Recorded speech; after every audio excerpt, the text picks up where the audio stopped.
नमस्कार, स्वागत है बिहार समाचार में। आइए देखते हैं बिहार की 10 फटाफट बड़ी खबरों को। मैं खुद अपनी निंदा करता हूं। सीएम नीतीश ने जनसंख्या नियंत्रण पर विवादित बयान के लिए माफी मांगी। मुख्यमंत्री नीतीश कुमार ने जनसंख्या नियंत्रण पर महिलाओं को लेकर दिए गए अपने बयान की खुद ही निंदा की है। सीएम नीतीश ने कहा कि मैं अपने बयान पर शर्म कर रहा हूं और दुख भी प्रकट कर रहा हूं। उन्होंने कहा कि मेरे बयान का गलत मतलब निकाला गया। अगर इसकी निंदा हो रही है तो वे अपना बयान वापस लेते हैं और माफी भी मांगते हैं। सीएम नीतीश ने सफाई देते हुए कहा कि उनका मकसद महिलाओं की शिक्षा को बढ़ावा देने पर है। उनके बयान का मतलब था कि अगर महिलाएं ज्यादा पढ़ेंगी तो प्रजनन दर कम रहेगी। राबड़ी देवी बोली, नीतीश गलती से बोल दिए, माफी मांग लिए, अब बीजेपी को सदन चलने देना चाहिए। जनसंख्या नियंत्रण पर सीएम नीतीश कुमार के बयान पर मचे सियासी बवाल के बीच बिहार के पूर्व मुख्यमंत्री और राजद सुप्रीमो लालू यादव की पत्नी राबड़ी देवी ने मुख्यमंत्री के बयान का बचाव करते हुए कहा कि नीतीश कुमार गलती से ऐसा बोल दिए थे और फिर माफी भी मांग लिए हैं, तो फिर बीजेपी को सदन चलने देना चाहिए।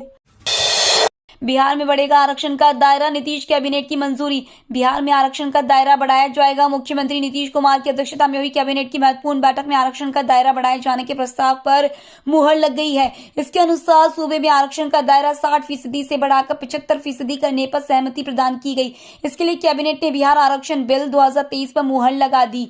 विधानमंडल के दोनों सदनों में 9 नवंबर को इस पर मुहर लगेगी। नीतीश कुमार के विवादित बयान का मामला कोर्ट पहुंचा। सीएम के खिलाफ मुजफ्फरपुर में केस दर्ज। मुख्यमंत्री नीतीश कुमार द्वारा जनसंख्या नियंत्रण पर महिलाओं को लेकर की गई टिप्पणी पर विवाद थमने का नाम नहीं ले रहा है।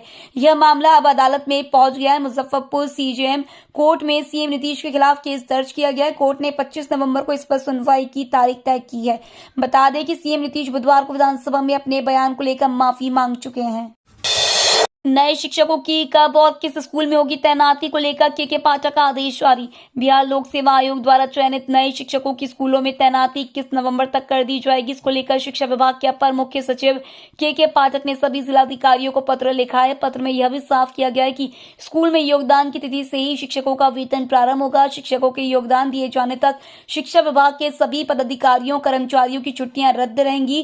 के पाठक ने जिलाधिकारियों को लिखे पत्र में कहा कि शिक्षकों का पदस्थापन केवल ग्रामीण क्षेत्रों के स्कूलों में होगा। शहरी क्षेत्रों में फिलहाल किसी का पदस्थापन नहीं किया जाएगा।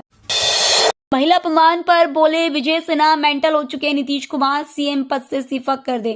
जनसंख्या नियंत्रण पर दिए नीतीश कुमार के बयान पर बिहार विधानसभा के बाहर और अंदर सियासी घमासान जारी है। बुधवार को मुख्यमंत्री नीतीश कुमार ने सदन की कार्रवाई शुरू होने से पहले ही अपने बयान पर माफी मांग ली और कहा कि अगर उनकी बात से किसी को ठेस पहुंची है तो वो माफी मांग रहे हैं। लेकिन सदन की कार्रवाई शुरू होते ही नेता प्रतिपक्ष विजय सिन्हा ने कहा कि नीतीश कुमार ने बिहार का अपमान किया है, वो मेंटल हो चुके हैं, उन्हें सीएम पद से इस्तीफा दे देना चाहिए।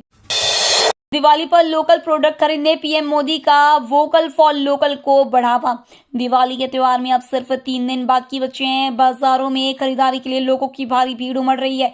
इसमें देश के प्रधानमंत्री नरेंद्र मोदी ने वोकल फॉर लोकल को बढ़ावा देने की अपील की है। पीएम मोदी ने एक्स पर ट्वीट कर कहा कि इस दिवाली हम नमो ऐप पर वोकल फॉर लोकल थ्रेड के साथ भारत की उद्यमशीलता और रचनात्मक भावना का जश्न मनाएं। पीएम मोदी ने लोगों से ऐसे उत्पाद खरीदने की अपील की जो स्थानीय स्तर पर बनाए गए हों। बिहार के पिछड़े मुसलमानों ने मांगा 75 में 5% का कोटा। आज पेश होगा आरक्षण संशोधन बिल।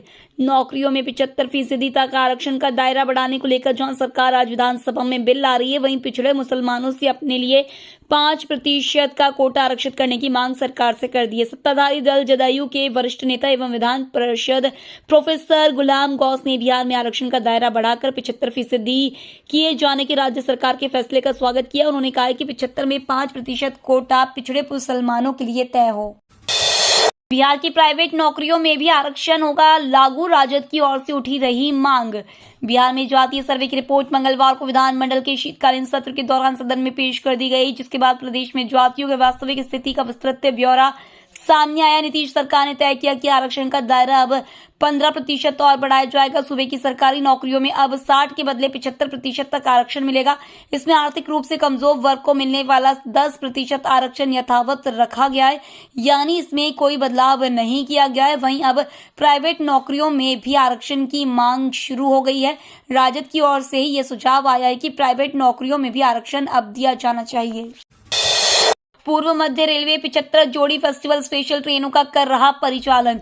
दीपावली छठ के अवसर पर यात्रियों की सुविधा के मद्देनजर कई फेस्टिवल स्पेशल ट्रेनों का परिचालन किया जा रहा है। यात्रियों की मांग को देखते हुए इस वर्ष त्योहारों के सीजन में पूर्व मध्य रेल क्षेत्राधिकारी से प्रारंभ समाप्त होने वाली कुल 75 जोड़ी फेस्टिवल स्पेशल ट्रेनों का परिचालन किया जा रहा है, जिसके द्वारा कुल 1131 फेरे लगाए जाएंगे। इन स्पेशल ट्रेनों द्वारा कुल 1,50,000 बर्थ उपलब्ध कराए गए हैं, जबकि पिछले वर्ष इस दौरान कुल 60 जोड़ी फेस्टिवल स्पेशल ट्रेनों का परिचालन किया गया था।